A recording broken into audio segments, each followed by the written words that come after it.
Sawadika. Bienvenue à Muang Thai, la nation des hommes libres, plus connue sous le nom de Thaïlande. La Thaïlande est le pays du sourire, mais un sourire qui recouvre toutes les attitudes possibles, comme un masque protégeant l'individu contre le reste du monde. Le pays ne se livre pas si facilement aux rares étrangers qui cherchent plus loin que le soleil des plages ou le tintamarre des bars de nuit. Car sous le clinquant du modernisme, les paysans continuent de vivre comme ils l'ont toujours fait, autour du Wat, cultivant le riz au rythme du calendrier lunaire bouddhiste, en avance de plus de 500 ans sur le nôtre. C'est un pays de contraste, entre richesse ostentatoire de quelques-uns et pauvreté silencieuse.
Aujourd'hui, c'est jour de marché, une affaire de femmes, et en l'absence de route, il se déroule sur l'eau. Chaque matin, de très bonne heure, le Klong, une sorte de canal, est envahi par de frêles embarcations, véritables échoppes flottantes et ambulantes, formant un ensemble coloré, parfumé et bruyant. On se bouscule, on s'interpelle, on risque parfois le naufrage pour s'infiltrer, mais qu'importe, il faut vite se dépêcher de vendre pour ne pas rentrer bredouille à la maison.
C'est au XIIIe siècle de notre ère que la Thaïlande est entrée dans l'histoire en tant que nation. Dès cette époque, le bouddhisme devint le culte dominant.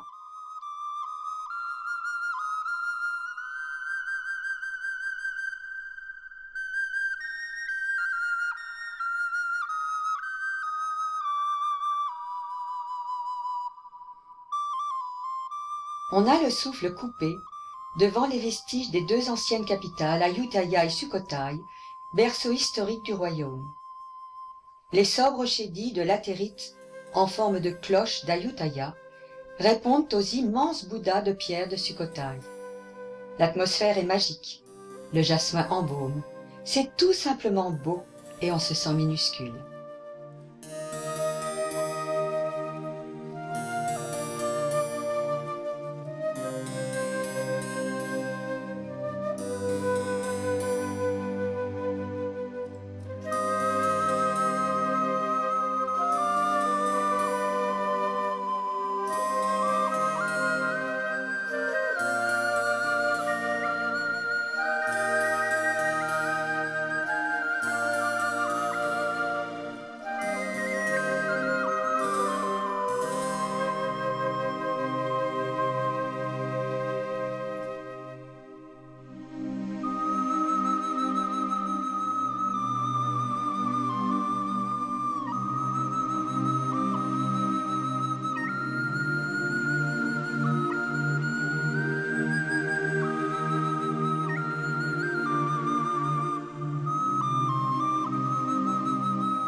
Toute la culture thaïlandaise s'oriente autour du Wat, le monastère.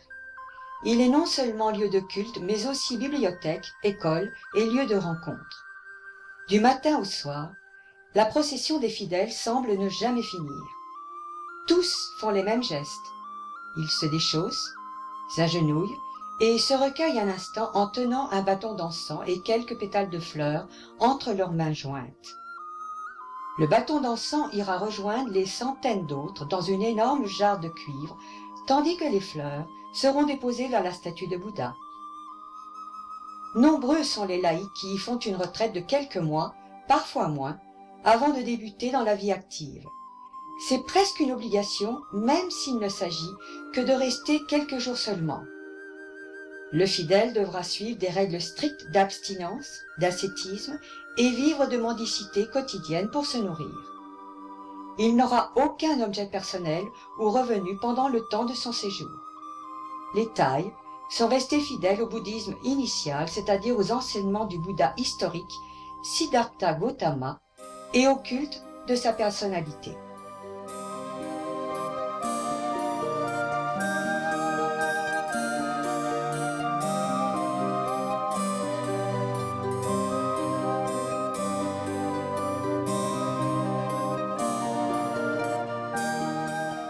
Les Khmers ont érigé au nord-est de Bangkok des temples superbes dont les vestiges sont éclatants. C'est ici que se loge la mémoire du pays. L'ascension de portique en portique, d'avenue en escalier sous le regard des dieux et des ébons qui refont le monde sur les linteaux sculptés est incomparable et il est sage de s'asseoir et de regarder le monde.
Vêtues d'indigo, parées de pièces d'argent, les minorités montagnardes se concentrent dans le nord et la région du Triangle d'Or.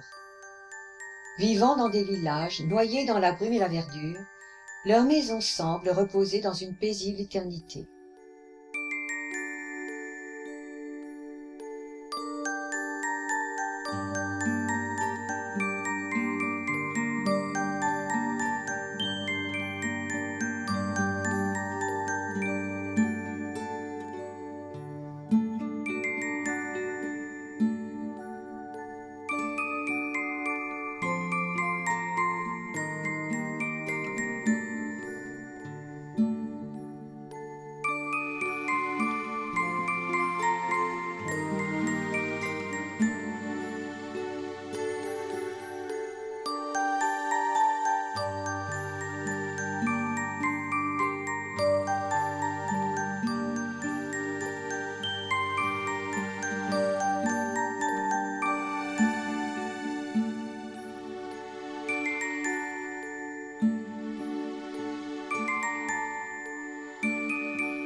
il n'est pas rare de rencontrer dans ces vallées plusieurs ethnies ayant conservé langue, costumes et traditions.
La plus étrange est celle des Padong, celle des femmes girafes, dont la tradition consiste à orner cous et jambes des femmes de cercles de laiton. La petite fille reçoit ses premiers anneaux vers l'âge de 6-7 ans. Un collier pèse en moyenne 4 kilos et une femme peut en porter jusqu'à 25. Ces anneaux atrophient les muscles des épaules de sorte que les femmes ne peuvent plus soutenir leur tête sans ces colliers. Il paraît que cette coquetterie obligatoire perd de sa force.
Est-il fleur plus précieuse que l'orchidée?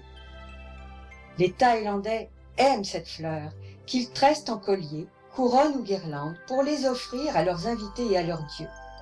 Elle est pour eux une sorte de mythe, presque une religion.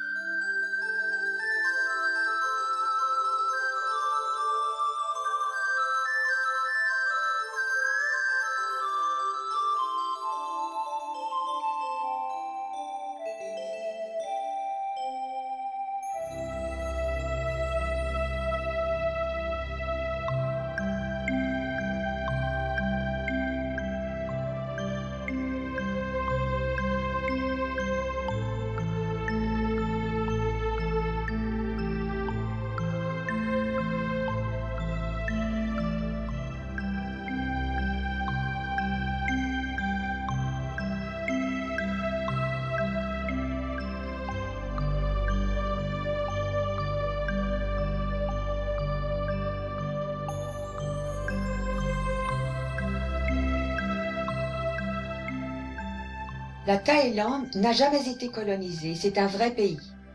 Mais elle a aussi ses blessures. Popularisée par le roman de Pierre Boulle, la rivière Kwai en est une. C'est là que les Japonais construisirent le chemin de fer de la mort qui devait la relier à la Birmanie. Des milliers de prisonniers de guerre périrent pour lui creuser une voie à flanc de falaise, et tout ça pour rien, car à peine achevée, la ligne fut bombardée par l'aviation alliée.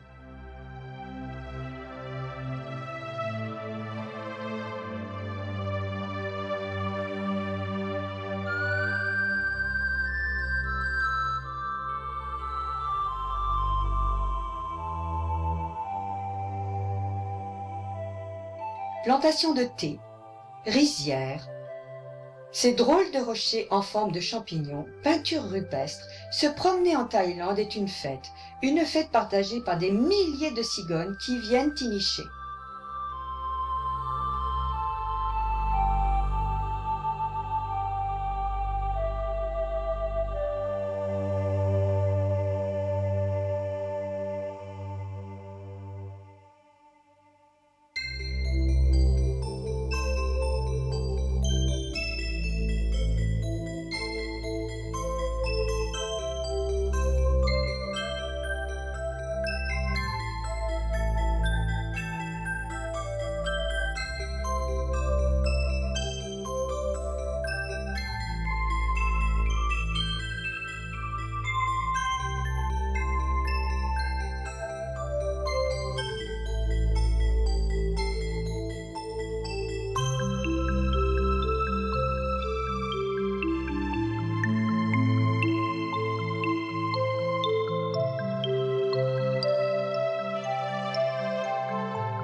Laissons derrière nous Chiang Mai, béni par les esprits, ou Bangkok, qui agace par son fourmillement ou fascine par la laque noire et or de ses palais. L'homme au pistolet d'or nous attend.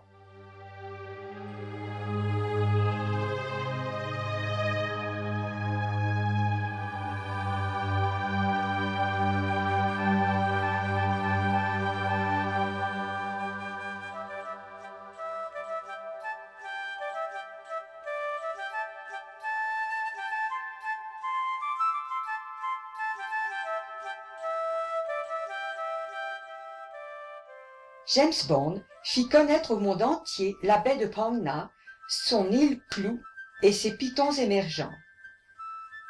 Bleu saphir, émeraude, jade, un plaisir des yeux sans cesse renouvelé.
L'équateur ne connaît pas le crépuscule.